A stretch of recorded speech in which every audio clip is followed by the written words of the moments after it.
Welcome to the show that takes up no more than 5 minutes of your time, but could help you gain massive real estate knowledge. It's 5 Minutes in Real Estate with best-selling author Shane Willis.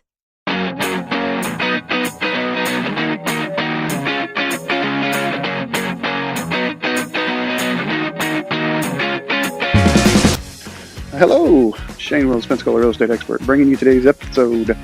Happy October. It's October 1st now. Still feels like summer here because it's still hot. Although this morning did feel a little better. It was, 72, 73 this morning. And then it got up to almost 90 again, so yay. But we enjoy this, and it's when it's December, and it's only in the 50s and 60s. Okay, today I wanted to kind of tell you a story of two different, it's the same story, but I want to talk to you from two different aspects of it. When I prepared for the episode today, I was talking about supply demand. You've heard me talk a lot about that if you've listened to any of the episodes over the last couple months, where supply side is really down, demand is still up. So that's why we continue to see prices rise on properties. So I had a situation this past weekend with a client of mine. We've been working together for a while, and he'd been looking for a property. Property showed up on Saturday. Saturday, about 4 o'clock, came on the market. Well, he was one of my preferred buyers, so as soon as it came on the market, he was notified. There wasn't that delay that you get on some of the third-party sites, Zillow, Trulia, Realtor. There's kind of a delay there. These, when you get on my preferred buyer side, you get notified immediately. So he was notified immediately. So he called me up Saturday evening and said, "Hey, this property right here, we just rode by. I'm very interested." I said, "Okay." So we got over there first thing Sunday morning. They looked at it, fell in love with it, loved the place. And I said, "All right, we need to write an offer." He said, "We're going to go back and talk about it real quick. We'll give you a call this afternoon." I said, "Listen, I know for a fact, because I had talked to the listing agent, this property is scheduled to be shown a bunch today. So if you're even 70% sure, I'll put your contingencies in there." But he didn't want to do that. They wanted to chat about it first. That's fine. They went home, chatted about it about 4 o'clock yesterday afternoon, called me up, said, "Okay, let's write an offer." They wanted to write an offer about $5,000 under listing price, and he wanted about $6,000 in concessions. So really about $11,000. I pulled up the listing. It was under contract. So I called him back and went, "We missed it."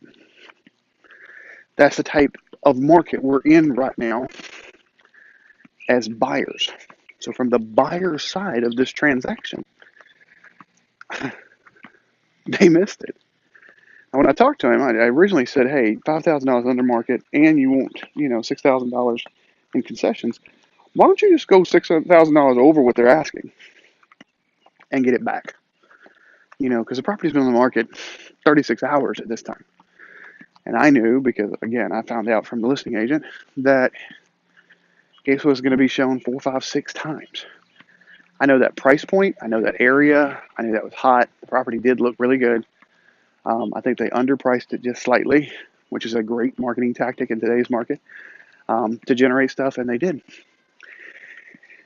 So from a buyer standpoint, if we're looking just the buyer side of the story, if you are even 60, 70% sure, you might want to put it under contract.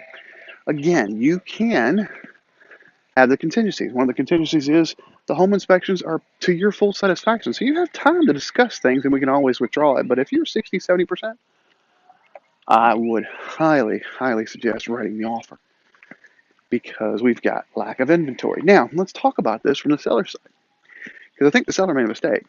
I talked with the agent, and I said, "Okay, so you're under contract already?" He said, "Yep, signed a contract, got a really good offer." I said, "Well, here's what I was going to offer you. I'm going to offer you about $6,000 over what you're asking. I'm going to ask that $6,000 back." We actually offer $6,100 over what they were asking and asked for $6,000 back. So I'm paying her $100 over. And she went, "Man, okay." And she can't tell me what the other offer is. That's illegal and unethical for her to be able to share that information with me. But you could tell from her voice. You could tell from the sigh. You could tell from everything that was talked. My offer was better. My offer was better for her seller. I told her that's what we were doing, and we actually wrote a backup offer. So I submitted it over this morning with a backup clause. It says, hey, if something happens, we're in a contract, we'll move it to first position. The whole reason I brought up that point of it is because I want to talk to the seller side of this story. There's a lot of times if you putting properties on the market undervalue, even if it's just so slightly undervalue, don't take offers the first 36 hours. Buyers want you to because they want to lock it up. Remember that buyer side? I'm like, hey, let's write the offer. Let's write it right now. Let's see if we can lock this up. But I would suggest putting in the listing, and this is what I do with a lot of my listings. I put in there saying, buyer will consider all offers on the 5th day. And it has to include a weekend. So we won't come on the market on a Tuesday. If I'm going to do an undervalue, slightly undervalue, Thursday's the earliest we'll come on. I want to go all weekend, and I want to be on for 5 days before we consider any and all offers. Because if they would have waited 6 hours, instead of taking an offer at the 30th hour, they would have waited 6 hours. They would have had multiple offers, which meant they probably would have been able to get a little bit better. I know, well, I can't say with 100% certainty because, well, I don't know the other contract, but just the sound of her voice, my offer is better. So that backup contract, which she now has to present, is there. I don't know if that's going to cause any animosity between her and her sellers or not, but I'm telling you as you're listening to this podcast, because you're one of my listeners, if you're selling a property, put that in there. If you use the strategy of slightly undervaluing the property to generate multiple offers, that's what you're going after, is to have multiple offers so you can get that quote-unquote eBay syndrome. Don't take the first offer, even if it's full. But if you put out there in the market that, hey, we'll consider all offers by the 5th day, and an offer comes in and only gives you 2 hours to respond, okay, you do have a choice to make. But since you advertised that you would take it on the 5th day and somebody really wants it, what a lot of the buyers want to do at this point is not compete. They would rather lock it up quickly. And you have that choice. But it sounds like she took less than full because I offered her full. In essence, I went 6,000 over and got 6,000 back, which in essence offered her full. Taking less than full on a slightly undervalue, I know as a seller, there's a better way to utilize that tactic.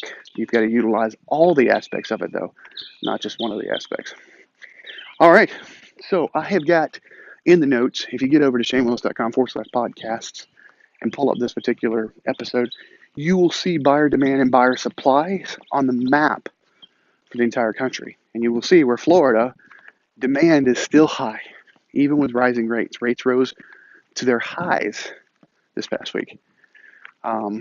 It's 4.625 to 4.75 now. I told you at the beginning of the year I thought we may be at 5 by the end of the year. We seem to be on track for that. The Fed just raised rates again, indicated they might chill out, but who knows. But if you get over there, I'm going to have, or if you're subscribed and you're getting the tips and tricks, the graphs, you're going to see these maps. I've got the maps of the country, supply, demand, and you'll see where we sit. If you're not getting the tips and tricks, graphs, infographics, get over to 5minutesinrealestate.com. It's 5minutesinrealestate.com. Plug in your email. Yes, I will send you an email, but it's going to be when a new episode comes out. So you'll have a link. You'll also get the tips and graphs in those. Also, if you've not got over to our Facebook page, get over there. Facebook.com/Shane Willis, the realtor. Shane Willis, Willis. Now my southern draw comes out every once in a while and somebody says, hey, I tried Shane Lewis. Nope, that's not me. It's Willis, like Bruce Willis. He got all the money, I got all the hair, I guess. Get over there, Facebook.com/Shane Willis, the realtor. Hit like, hit subscribe. Hit thumbs up, comment on some of this so you'll see some of these there as well. Finally, I always end the podcast the same way every time. If you found any value in this episode or any other episode that you listen to mine, I don't ask for any money for them. I do, however, ask that you share it on social media. Have a great Monday. The fourth quarter has started.